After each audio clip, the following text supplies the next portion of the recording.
Let's talk about getting your house ready if you're headed out of town for the summer. Joining me now is Adam Webster with Rocky Mountain Restoration. We know a lot of snowbirds. As the weather here heats up, and it heats up back in their homes, they're going to be getting out of town. So what do they need to do to prepare their home before they leave so they don't have to deal with a catastrophe?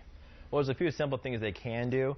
The biggest thing that we recommend is that people shut off the water main to the house. I mean, this is located out front of the house where the hose hooks up typically, and that's where they can shut off all the water to the house. Now, if they're not comfortable doing that, they can keep the water going maybe for like irrigation or something they have running in the home, but they can shut off the water at the water heater, turn off the water at the dishwasher, and maybe even set the water softener into a bypass mode. These are the most common things we see break, and unfortunately when they break and no one's there to catch it, it gets bad. That can be very expensive. Absolutely. It sits there. It gets much, much worse as time goes on. So that's our second point, is make sure to have a caretaker or someone else in the area that can actually check on the home periodically while you're away.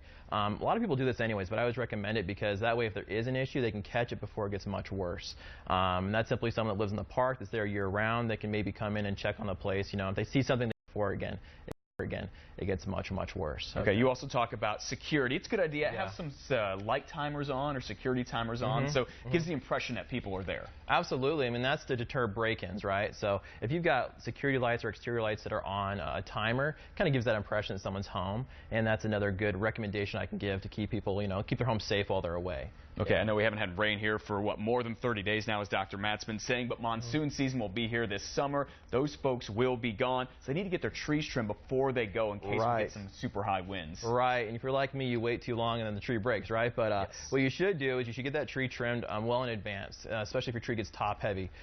Trees break. Anyone that's been in the valley, you know, during the monsoon season can tell you roads get shut down and things like that because trees break. So especially if you have trees that overhang any portion of the property itself or like an awning or something, that tree's going to break and cause significant property damage. So recommend getting an arborist out there, someone that's trained, you know, to get those trees trimmed up for you. Okay, I guess particularly if those trees overhang, say, power lines. Oh, yeah. Can cause a very bad situation. And your neighbors won't like you if the power goes down. So, yeah. No, definitely. They do not. Also, have someone go check the roof.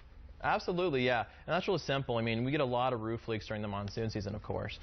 Check your roof. I mean, there's different recommendations out there. I'd say get someone out there maybe every 2 to 3 years, depending on the type of roof that you have, just for a quality check, you know, see how things are looking on the roof. Because if there is an issue, they can correct it before you get a roof leak. If you have an older roof that's, say, within 5 years of the expected lifespan of the roof, maybe check it every year or so. I mean, because, again, you can catch those issues before they get much worse and cause property damage. Yeah, I believe preventative maintenance is a lot cheaper in the long run than dealing with a catastrophe or disaster. Adam Webster from Rocky Mountain Restoration. Good tips this morning. It's good to see you. Thanks for coming in.